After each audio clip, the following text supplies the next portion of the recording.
நண்பர்களே வணக்கம். கடமையை செய், பலனை எதிர்பார்க்காதே. இது கீதையினுடைய ஒரு வகையான சாராம்சமாக இருக்குது. நல்ல உயர்வான குறிக்கோள் தான்.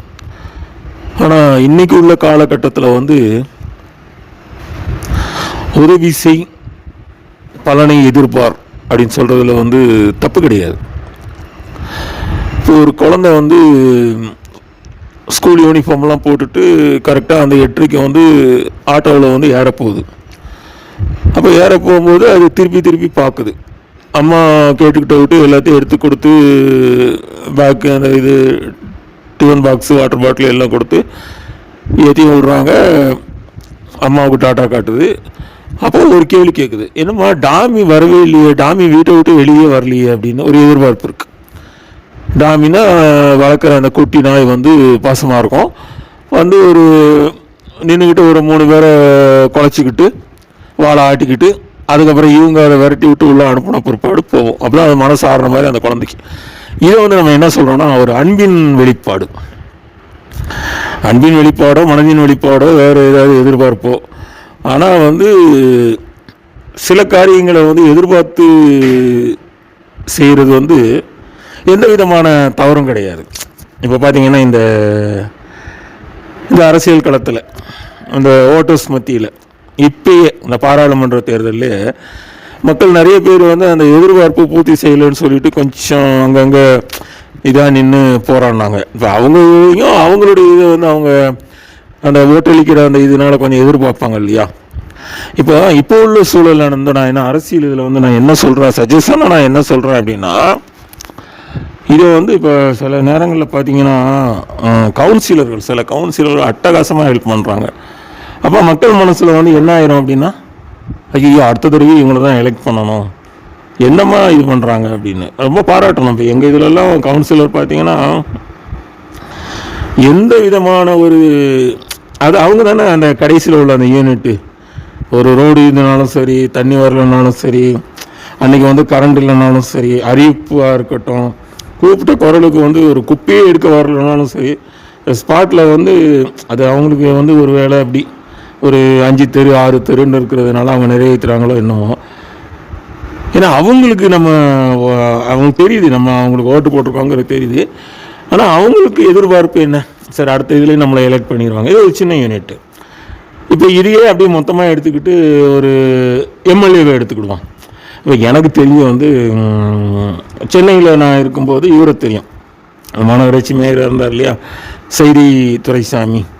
நிறைய ஹெல்ப் பண்ணிக்கிறேன். படிக்கிற காலத்திலே பார்க்கும்போது பார்த்திங்கன்னா நாங்கள் அப்போ பையங்கள்லாம் போய் அவருடைய இதிலே போய் அந்த வேலைவாய்ப்புக்கு செராக்ஸ்லாம் எடுத்துக்கிட்டு அப்பயே கொஞ்சம் சைதாப்பேட்டையில் அந்த அப்போ காலேஜில் சில பேருக்கு தான் அந்த உதவித்தொகை கிடைக்கும், ஸ்காலர்ஷிப். எங்களுக்கு கிடைக்காது. அப்போல்லாம் ஒரு ஃபீஸுக்கு போய் கேட்கும்போது லெட்டர் எழுதி கொடுத்துட்டு பணம் கட்டுவார்.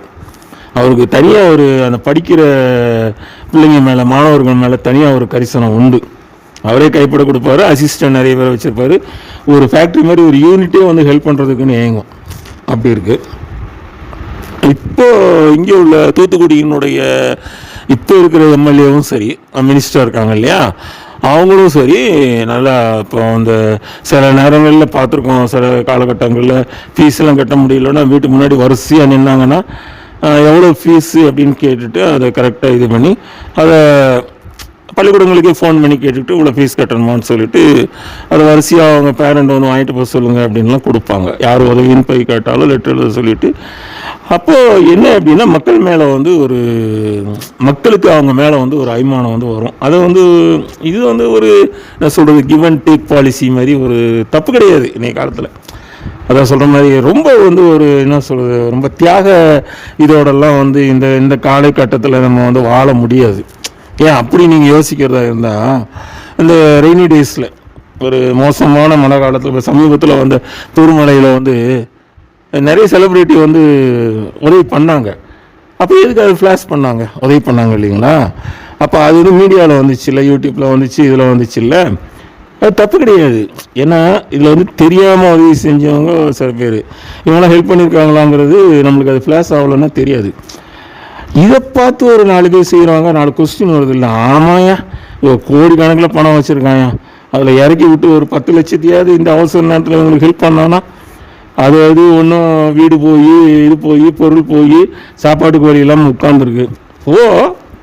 அது அது அரசியல்வாதின்னு சொல்ல வரல, நடிகராகவே இருக்கட்டுமே, கோடிக்கணக்கில் வாங்குறவங்க அவங்க டிஷர்ட்டை போட்டுக்கிட்டு போய் ஹெல்ப் பண்ணு, அப்போ அந்த பேர் தானே வரும், அப்போ மக்கள் நினைப்பான் இல்லையா அப்படின்னு கேட்குற அந்த தொழிலை சொல்கிறேன்.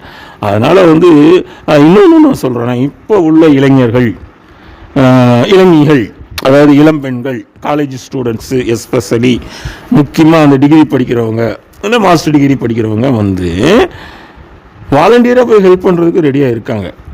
இப்போ வச்சுக்கோங்க, இப்போ ஒரு கிராமம், அந்த கிராமத்தில் நிறைய படிக்கிற பிள்ளைகள் இருக்குது.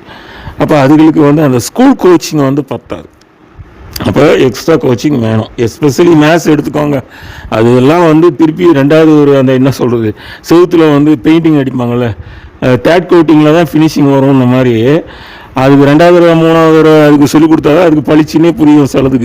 சிலதுக்கு சொன்னதையே வாரம் திருப்பி நாங்கள் அந்த மேத்ஸ் எடுக்கிறதுனால சொல்லிக்கிட்டே இருக்கணும், டெஸ்ட் வச்சுக்கிட்டே இருக்கணும். சரி, இந்த நல்ல ஒரு பிரைட்டாக இருக்கிற யங் ஸ்டூடெண்ட்ஸ் போய் டியூஷன் மாதிரி அந்த கிராமங்கள்லேயே ஒரு குறிப்பிட்ட 20 பேரை வச்சு எடுக்கும்போது, இப்போ அவங்க முடியாதவங்க வெளியில் டியூஷனுக்கு 500 ரூபா 1000 ரூபான்னு கொடுத்து அனுப்ப முடியாது. அப்போது இந்த பிள்ளைங்களுக்கு என்ன செய்வாங்க, இந்த மாணவர்களுக்கு எடுக்கிற அந்த இளைஞர்களுக்கு, எப்பா நீ ஒரு பிள்ளைக்கு ஒரு 100 ரூபா போட்டு வாங்கிக்கப்பா, சரி 200 ரூபா போட்டு வாங்கிக்கப்பான்னா அதில் ஒரு 20 பிள்ளை சேர்ந்துதுன்னா அது அவங்களுக்கு ஒரு 2 ஹவர்ஸ் எடுத்துகிட்டு போகும்போது 5000 அப்படின்னு கிடைக்கும் இல்லையா. அதனால் அதில் தப்பும் கிடையாது. அது மாதிரி தான் இப்போ நிறைய யங்ஸ்டர்ஸ் அந்த நிறைய உதவிகளை செஞ்சுட்டு என்னோட செய்கிறாங்க. அவங்க சில நேரங்கள் இன்னும் சொல்ல போனால் சம்ம கழுவி விடுறாங்க, அது ஒரு இதாக குரூப்பாக வச்சுருக்குறாங்க. சில இதுக்கு தான் அவங்க இது வாங்குறதில்ல, பணம் வாங்குறதில்ல, இந்த இரத்த தானம் அந்த மாதிரி இதுக்கெல்லாம் வாங்குறதில்ல. ஆனால் சில உதவிகளுக்கு அவங்களுக்கு தேவையான கை தேவைக்கு அவங்களுடைய கை செலவுக்கு படிப்பு செலவுக்கு வாங்கிக்கிறாங்க. அதில் ஒன்றும் தப்பு கிடையாது. அதனால் இந்த காலகட்டத்தில் பொதுவாக சொல்கிறது எதிர்பார்ப்பு அப்படி இருக்குது. நம்ம எதையுமே உதவி செஞ்சுட்டு தான் நம்ம பலனை எதிர்பார்க்கணும். இங்கே சொல்கிறாங்களே, ஒரு காயினில் நாணயத்தில் 2 பக்கம் இருக்குது. ஒன்று கடமை உரிமை, இதுலேயே அதே மாதிரி உதவி எதிர்பார்ப்பு. சரி, ஹெல்ப்பை பண்ணிவிட்டு நீ எக்ஸ்பெக்ட் பண்ணும், இல்லை அப்படின்னா அவங்க அந்த கொடியை பிடிச்சி போராடும். எப்பா நீ இந்த பக்கமே வரலையாப்பா அப்படின்னா என்ன பதில் சொல்ல முடியும்? சுற்றி செய்யலாம் இல்லையா? செய்யலாம்னா ப்ராப்பராக செஞ்சோன்னா யோசிச்சு செய்யலாம். இன்னும் சொல்லப்போனால் அதை ஒருங்கிணைக்கிறதுக்கு ஆள் இருக்காது. ஒருங்கிணைக்கிறதுக்குன்னு சொல்லிட்டு நீங்கள் ஒரு டீமை அனுப்பி வச்சுட்டிங்கன்னா பாதி காசை இவங்க போட்டாலும், இல்லை இந்த இப்போ பேசுகிறாங்க இல்லையா நடிகர்களுக்கு நாங்கள் அரசியலுக்கு வருவோம் அப்படின்னு, அப்போ அரசியலுக்கு வர்றதுக்கு முன்னாடி மக்கள் தொண்டு செஞ்சுருக்கணும். செஞ்சிட்டாங்க அப்படின்னா மக்கள் மனசில் வச்சுக்கிடுவாங்க. வெறும் சினிமாவை வச்சோ இல்லை வெறும் அந்த மேடை பேச்சு வெற்று பேச்சை வச்சோ மக்கள் ஏமாற மாட்டாங்க. அவங்களுக்கு யார் என்ன அப்படின்னு தெரியும். அது திருப்பி நான் குழந்தைகளுக்கே வரேன். குழந்தைகள் சில நேரம் கேட்கும், சார் நான் அப்பா கூட போகும்போது நான் அவங்கள பார்த்து சிரிச்சுக்கிட்டே போனேன் சார், நீங்கள் கண்டுக்கவே இல்லை சார் அப்படின்னா. ஐயோ கவனிக்கலாமா அப்படின்போம். இந்த பேர் என்ன பண்ணுவோன்னா, பஸ்ஸு வேன் ஸ்கூல்கிட்ட நிற்கும், அது இறங்கும்போது டாட்டா காமிச்சிக்கிட்டு இருப்பான். அது கேட்பான், சார் நான் உங்களுக்கு டாட்டா காமிச்சேன், நீங்கள் எனக்கு டாட்டா காமிக்கல சார். இல்லை, இறங்கும்போது என்னடா டாட்டா காமிக்கிறது, நானே பள்ளிக்கூடத்துக்குள்ளே நுழைகிறேன், திருப்பி நம்ம 2 பேர் பார்க்க தானே போகிறோம், அப்புறம் என்ன டாட்டா காமிச்சு அப்படி வீட்டுக்கு போயிட போறியா, இனி சாயங்காலம் தானே போவேன் அப்படின்னா. அதான் அந்த குழந்தை மனசு அப்படி தான் இருக்கணும், அப்படி தான் இருக்கும். அதே மாதிரி தான் இதுலையுமே நம்ம சேவை செய்கிறது இல்லை ஒரு வேலை உங்களுக்கு வசதி இருக்குது, நல்ல ஒரு தாராள மனசு இருக்குன்னா நீங்கள் இலவசமாக உதவி செய்யுங்க. ஆனால் இவங்களுக்கும் தேவைகள் இருக்கும்போது, இளைஞர்களுக்கும் தேவை இருக்கும்போது அவங்க அவங்களுடைய உடல் உழைப்பை கொடுத்துட்டு ஒரு சின்ன பங்கை எதிர்பார்க்கறதுல எந்த விதமான தவறும் கிடையாது. மிக்க நன்றி.